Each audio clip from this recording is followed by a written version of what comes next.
صلی اللہ علیہ وسلم۔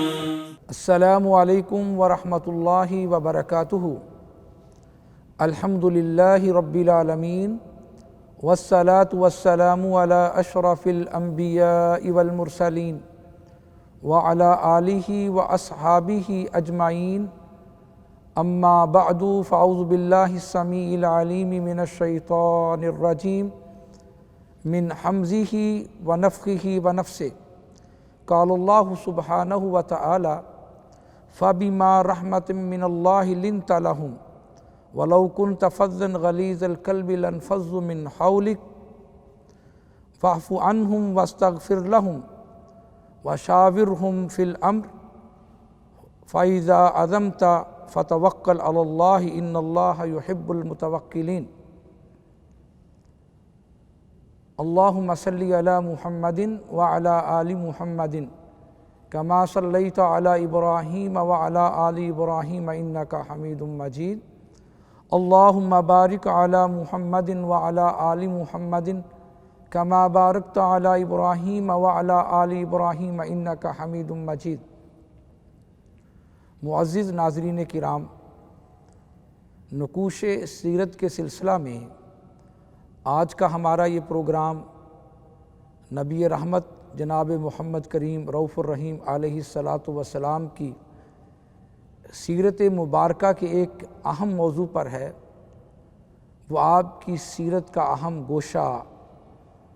آپ کی مشاورت سیرت ہے، یعنی رسول اللہ صلی اللہ علیہ وآلہ وسلم نے مشاورت کا اصول ہے اس کو کس قدر اختیار فرمایا۔ سب سے اہم بات اس سلسلہ میں یہ ہے کہ یہ جو آیت مبارکہ میں نے آپ حضرات کے سامنے پڑھی، اللہ سبحانہ و تعالیٰ نے اس کے اندر ارشاد فرمایا اپنے پیارے محبوب جناب محمد کریم رؤوف الرحیم علیہ الصلاۃ والسلام کے لیے کہ اے ہمارے پیارے محبوب فبما رحمۃ من اللہ لنت لہم، کہ اگر آپ صلی اللہ علیہ وآلہ وسلم ان لوگوں کے لیے نرم نہ ہوتے، ان کے ساتھ اخلاق اور پیار کے ساتھ بات نہ کرتے، اور ان کے لیے اگر آپ سخت ہو جاتے تو یہ آپ کے قریب کبھی بھی نہ آتے۔ یہ آپ کے اخلاق کریمانہ ہی کی وجہ ہے کہ یہ صحابہ اکرام رضوان اللہ علیہم اجمعین جو فوج در فوج دائرہ اسلام کے اندر داخل ہوئے ہیں، اس میں آپ کے اخلاق کریمانہ کا ہی ایک اعلیٰ کردار ہے۔ اس کے بعد اللہ سبحانہ و تعالیٰ نے فرمایا کہ آپ فاعف عنہم واستغفر لہم، ان کو معاف کرتے رہیے اور ان کے لیے بخشش اور مغفرت کی دعا بھی کرتے رہیے، اور وشاورہم فی الامر، اور ان کے ساتھ مختلف امور میں مشاورت بھی کیا کریں۔ یہ مشاورت کا جو اصول ہے، ایک تو اللہ تعالیٰ کا حکم ہے، دوسرا رسول اللہ صلی اللہ علیہ وآلہ وسلم نے اس کو اختیار فرمایا ہے۔ دیکھیے، رسول اللہ صلی اللہ علیہ وآلہ وسلم کی طرف اللہ تعالیٰ کی وحی آتی تھی، اللہ کا پیغام آتا تھا، آپ کا رابطہ اللہ سبحانہ و تعالیٰ کی ذات کے ساتھ تھا، چونکہ آپ اللہ کے رسول اور نبی تھے۔ مگر اس کے باوجود ایسے امور جس میں وحی نہ آتی، اللہ کے رسول صلی اللہ علیہ وسلم صحابہ اکرام رضوان اللہ علیہم اجمعین سے مشورہ کیا کرتے تھے، اور یہ مشورہ کا اسوہ حسنہ ہمیں رسول اللہ صلی اللہ علیہ وآلہ وسلم نے فراہم کیا ہے۔ دیکھیے، بہت سارے امور آئے۔ حضرت خدیجہ رضی اللہ تعالی عنہا، آپ کی جو پیاری زوجہ محترمہ تھی،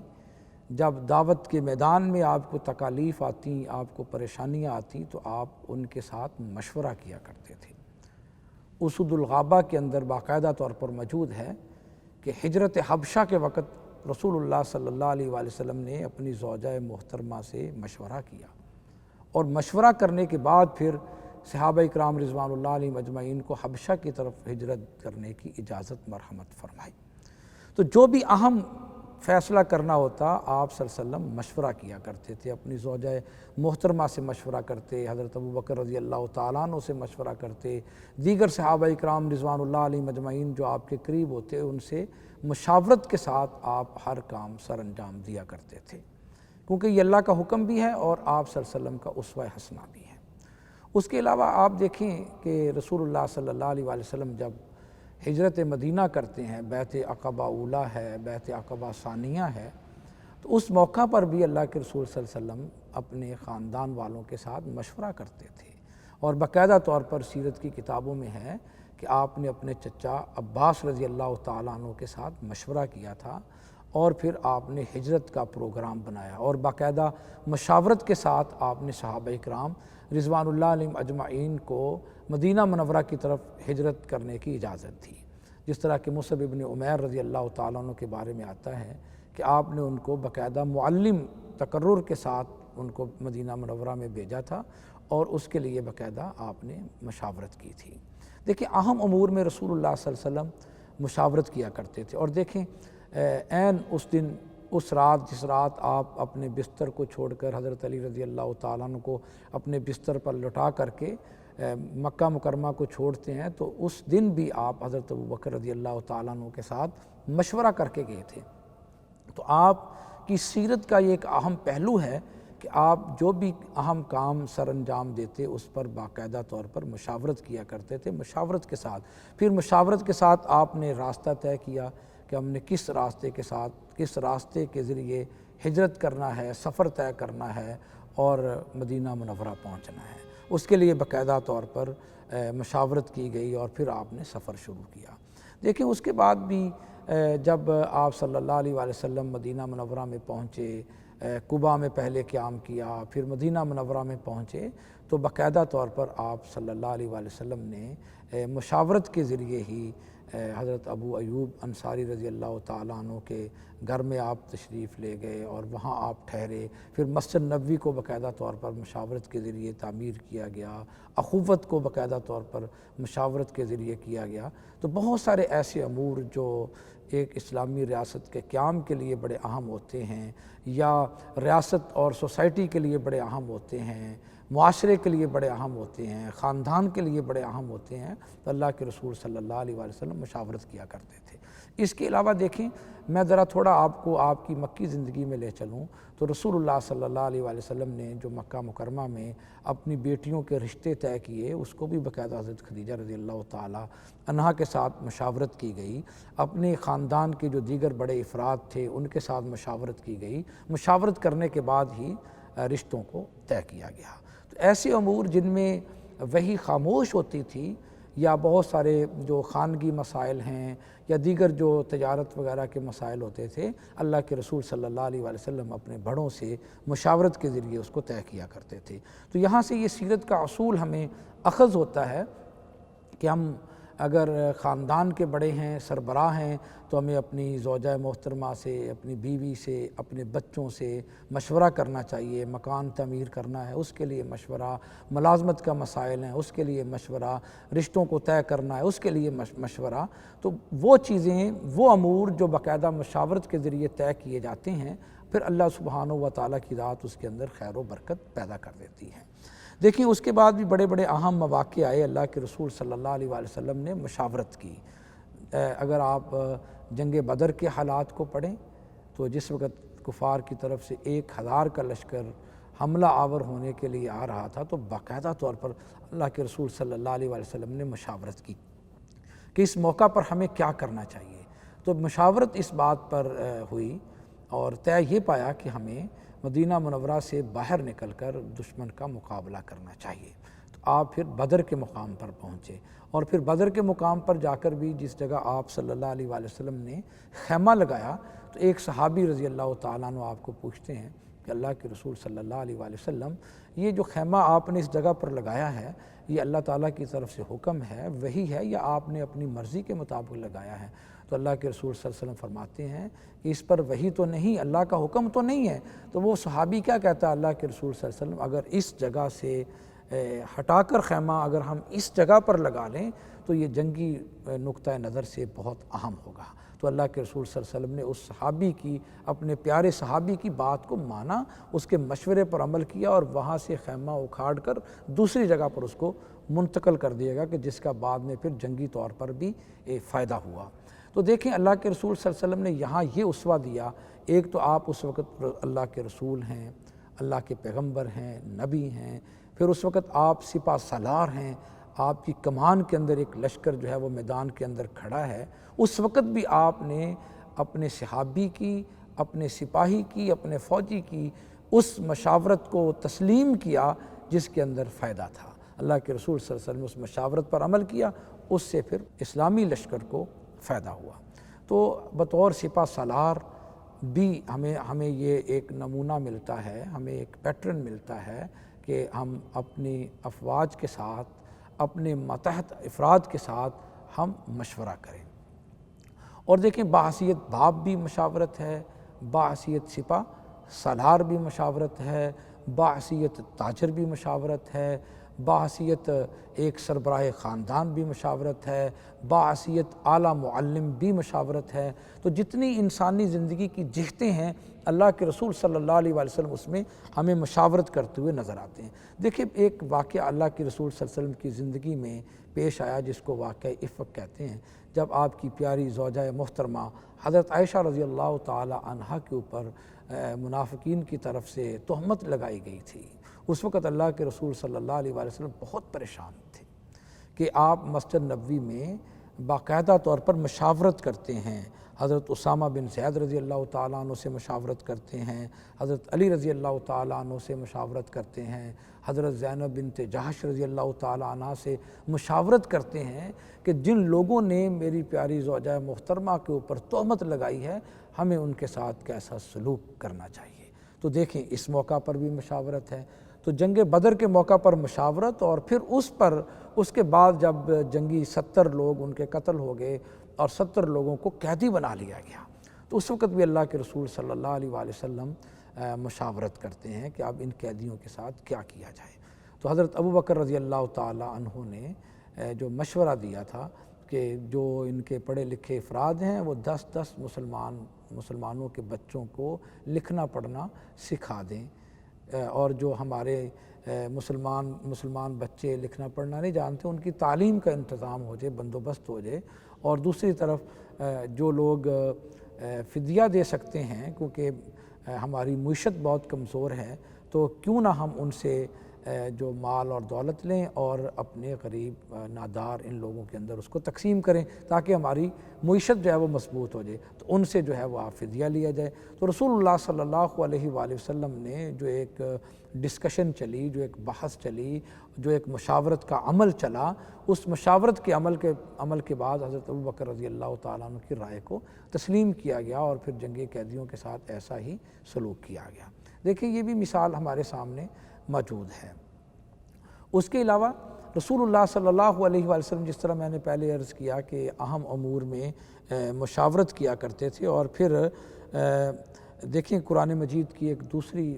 سورہ مبارکہ کے اندر اللہ تعالیٰ نے فرما دیا وَأَمْرُهُمْ شُورَى بَيْنَهُمْ کہ اے پیارے پیغمبر جناب محمد کریم صلی اللہ علیہ وآلہ وسلم کہ باہم مشاورت کے ساتھ امور کو طے کیا کرو۔ دیکھیں اللہ تعالیٰ کے احکامات بھی ہیں اور پھر اللہ تعالیٰ کے احکامات کے مطابق رسول اللہ صلی اللہ علیہ وآلہ وسلم اس کے اوپر کس طرح ایکٹ کرتے ہیں۔ تو اگر ہم سورہ الشورى کی یہ آیت مبارکہ کا مطالعہ کریں تو ہمیں یہاں یہ بات بھی معلوم ہوتی ہے کہ اہل ایمان کی 4 صفات یہاں بیان ہوئی ہیں جو اتحاد امت کے لیے دنیا اور آخرت میں کامیابی کی ضامن ہیں۔ یہ جو وَاعْتَصِمُوا بِحَبْلِ اللَّهِ جَمِيعًا وَلَا تَفَرَّقُوا وَاذْكُرُوا نِعْمَةَ اللَّهِ عَلَيْكُمْ إِذْ كُنْتُمْ أَعْدَاءً، یہ جو اتحاد امت پیدا ہوا ہے یہ اللہ سبحانہ و تعالیٰ نے بیان فرمایا یہ تمہاری بہترین پلاننگ، مینجمنٹ اور جو آپ کا مشاورتی عمل ہے اس کی وجہ سے پیدا ہوا ہے۔ کیونکہ جب آپ مشاورت کرتے ہیں تو مشاورت کے دوران جو ادنا آدمی بھی ہوتا ہے، اگر آپ کسی محکمہ کے اندر کسی دفتر کے اندر باس ہیں تو اگر آپ اپنے عام متحد کے ساتھ بھی مشاورت کرتے ہیں تو وہ بھی سمجھتا ہے کہ مجھے ایک ویٹیج دیا گیا ہے، مجھے ایک مقام دیا گیا ہے، پھر وہ آپ کے ساتھ اٹیچ ہو جاتا ہے، جڑ جاتا ہے، عزت اور احترام کرتا ہے اور آپ کی باتوں کو مانتا ہے، پھر وہ اس کے اوپر قائم ہو جاتا ہے۔ اسی طرح جب کوئی بھی مسئلہ مشاورت میں آ جاتا ہے تو پھر اس مشاورت کے نتیجہ میں اتحاد پیدا ہوتا ہے۔ تو اہل ایمان کی اللہ سبحانہ و تعالیٰ نے یہاں یہی صفت بیان فرمائی ہے کہ جو لوگ وشاورہم فی الامر پر عمل کرتے ہیں، وامرہم شورا بینہم پر عمل کرتے ہیں، اور پھر ان کے اندر استجابت پیدا ہو جاتی ہے، یعنی فوراً اللہ کے حکم کو ماننا ان کے اندر آ جاتا ہے۔ اسی طرح مشورہ کے ذریعے جو ہے وہ اتحاد پیدا ہوتا ہے، یگانگت پیدا ہو جاتی ہے، بھائی چارے کا عمل آگے بڑھتا ہے۔ پھر اسی طرح اللہ کے راستے میں خرچ کرنا اور زیادتی کے وقت بدلہ لینا، وہ بھی جتنی آپ کے اوپر زیادتی کی گئی ہے۔ یہ چار چیزیں اس کے اندر، ایک مشورہ بھی شامل ہے۔ جب یہ چار چیزیں پیدا ہو جاتی ہیں تو پھر اتحاد امت جو ہے وہ پروان چڑھتی ہے، اتحاد امت جو ہے وہ مضبوط ہوتی ہے۔ تو اس لیے ہر معاملے کے اندر رسول کریم صلی اللہ علیہ وآلہ وسلم کی سیرت طیبہ کو اپنے سامنے رکھنا اور یہ جو مشاورتی عمل ہے اس کو اختیار کرنا، اس کے اندر بڑی خیر ہوتی ہے، بڑی بھلائی ہوتی ہے، اور اسی کے اندر پھر کامیابی ملتی ہے۔ خواہ وہ مشورہ ایک گھر کی سطح کے اوپر ہو، ایک محلے کی سطح کے اوپر ہو، ایک ٹاؤن کی سطح کے اوپر ہو، ایک ضلع کی سطح کے اوپر ہو، ایک آرگنائزیشن کی صورت میں ہو، ایک صوبے کی سطح پر ہو، ایک مرکزی ملک کی صورت کے اندر ہو، جہاں جہاں یہ مشاورت کا عمل آتا ہے وہاں وہاں پھر خیر و برکات پیدا ہوتی چلی جاتی ہیں۔ دیکھیں ہمارے ہاں بھی یہ جو ایک پارلیمنٹ کا ایک تصور ہے، تو وہ تصور بھی تو یہی ہے نا کہ وہاں پر مشاورت کی جائے اور مشاورت کے ذریعے قانون سازی کے عمل کو مؤثر بنایا جائے۔ اگر وہاں مشاورت نہ ہو اور قانون سازی کے عمل کو مؤثر نہ بنایا جائے تو پھر اتحاد جو ہے وہ پارا پارا ہو جاتا ہے، پھر کوئی بھی ملک وہ ترقی نہیں کر سکتا، وہ ڈیولپمنٹ نہیں ہو سکتی جب وہاں سے مشاورت کا عمل ختم ہو جائے، قانون سازی کا عمل ختم ہو جائے۔ اسی لیے گھر کا معاملہ ہے وہاں پر بھی ضروری ہے۔ دیکھیں اگر گھر کے اندر 5 افراد موجود ہیں، وہ وہاں مشاورت میں نہیں ہیں، تو ہر ایک کی اگر الگ رائے ہے اور پھر وہ اپنی اس رائے کے اوپر قائم رہتا ہے تو پھر اس سے گھر کا شیرازہ بھی بکھر جاتا ہے، پھر گھر کے اندر بھی نا اتفاقی پیدا ہو جاتی ہے، بلکہ سنورے ہوئے کام بھی خراب ہو جاتے ہیں۔ اس لیے ایک باپ کی حیثیت سے انسان کو اپنی بیوی کے ساتھ بھی مشاورت میں رہنا چاہیے، اپنی بیٹوں اور بیٹیوں کے ساتھ بھی مشاورت میں رہنا چاہیے۔ تو مشاورت کے ساتھ کیا گیا عمل، خواہ وہ کاروبار ہے، تجارت ہے، خواہ وہ تعلیم کے امور ہیں، خواہ وہ دیگر امور ہیں، رشتہ داری کے امور ہیں، دیگر مسائل ہیں، وہ مشاورت کے ساتھ بہت اچھے طریقے کے ساتھ حل ہو سکتے ہیں۔ اسی طرح جس طرح کہ میں نے عرض کیا کہ ایک محلے کی سطح پر بھی جو ہمیں مسائل پیدا ہوتے ہیں، گلی کا مسئلہ ہے، کوئی سولنگ کا مسئلہ ہے، کوئی نالیوں کے مسائل ہیں، سیوریج کے مسائل ہیں، اگر باہم مشاورت کے ساتھ ان کو طے کر لیا جائے تو بہت سارے لڑائی جھگڑے ختم ہو جاتے ہیں۔ اکثر جو سروے کے ذریعے بات ثابت ہوئی ہے، یہ پتہ چلتا ہے کہ اکثر جو لڑائی جھگڑے ہوتے ہیں، جو خون خرابہ ہوتا ہے، لوگ دست و گریباں ہو جاتے ہیں، اس کی بنیادی وجہ یہ ہوتی ہے کہ کام کو مشاورت کے بغیر کیا جاتا ہے۔ جب کام کو مشاورت کے بغیر کیا جائے گا تو پھر لڑائی جھگڑے پیدا ہوں گے، خون خرابہ ہوگا، پھر لوگ عدالتوں کے اندر جائیں گے، مسائل بڑھیں گے اور پھر عدالتوں کے اوپر بوجھ جو ہے وہ بڑھ جائے گا، جس کی وجہ سے کئی سالوں تک پھر فیصلے نہیں ہوتے۔ تو اس لیے مشاورت کے عمل کے ساتھ اگر بیٹھ کر مسائل کو حل کر لیا جائے تو وہ آسانی رہتی ہے، اس کے اندر خیر ہوتی ہے، اس کے اندر بھلائی ہوتی ہے۔ اسی طرح دیکھیں ڈائیلاگ کو اگر اوپن کیا جائے تو ہمارے بہت سارے ایسے مسائل ہیں جن کا تعلق ہمارے دین اور مذہب کے ساتھ ہوتا ہے، اور پھر اس کے اندر ایک مسلک پرستی کی فضا پیدا ہو جاتی ہے۔ میں یہ سمجھتا ہوں کہ وہاں پر بھی مشاورت کا فقدان ہوتا ہے، کیونکہ اگر ہم ڈائیلاگ کریں، ہم ایک ٹیبل پر بیٹھ کر مسائل کا حل تلاش کریں تو ہو سکتا ہے کہ جتنے بھی آج ہم باحثیت امت پارا پارا ہیں تو ہم مشاورت کے عمل کے ذریعے، ڈائیلاگ کے ذریعے، ڈسکورس کے ذریعے باہم ایک دوسرے کی آراء اور تجاویز کو سننے کے بعد ہو سکتا ہے کہ ایک اہم ایک مسئلے کے اوپر ہم اکٹھے ہو جائیں تو اس کے ساتھ بھی ہمارے مسائل حل ہو جائیں۔ تو اگر کوئی مسلک کا معاملہ ہے تو اس کو بھی مشاورت کے ذریعے حل کیا جا سکتا ہے۔ اسی طرح اگر تنظیمی مسائل ہیں، آرگنائزیشنز کے مسائل ہیں، اس کو بھی مشاورت کے ذریعے حل کیا جا سکتا ہے۔ تو گویا جہاں جہاں بھی کوئی مسئلہ موجود ہے، اگر ہم اس پر مشاورت کریں اور پھر اگر وہ مسئلہ پیدا ہو جائے تو پھر اس کے اوپر ڈائیلاگ کریں تو بہت ساری چیزیں جو ہیں مسائل وہ اپنی سطح پر ہی حل ہو سکتے ہیں۔ تو یہ جو آیت مبارکہ سورہ آل عمران میں سے میں نے آپ کے سامنے پڑھی، اس کے اندر بھی پیارے پیغمبر جناب محمد کریم صلی اللہ علیہ وآلہ وسلم کی جو صفات، جو آپ کی سیرت کا اصول وہ بیان کیا گیا ہے، وہ یہی ہے کہ آپ کو اللہ تعالیٰ نے یہ حکم فرمایا ہے وَشَاوِرْهُمْ فِي الْأَمْرِ کہ آپ مختلف امور میں اپنے صحابہ اکرام رضوان اللہ علیہم اجمعین کے ساتھ مشاورت میں آ جایا کریں۔ جب آپ مشاورت میں آئیں گے تو پھر اللہ تعالیٰ کی طرف سے خیر و برکات نازل ہوں گی۔ تو معزز ناظرین کرام، یہ سیرت کا ایک اہم اصول ہے، اس کو اپنا کر ہی ہم دنیا اور آخرت کے اندر کامیابی حاصل کر سکتے ہیں۔ دعا ہے اللہ تعالیٰ ہمیں عمل کرنے کی توفیق عطا فرمائے۔ وآخر دعوانا ان الحمدللہ رب العالمین۔ وہم کی ہر زنجیر کو توڑا، رشتہ ایک اللہ سے جوڑا، محسن اعظم ہادی عالم صلی اللہ علیہ وسلم، صلی اللہ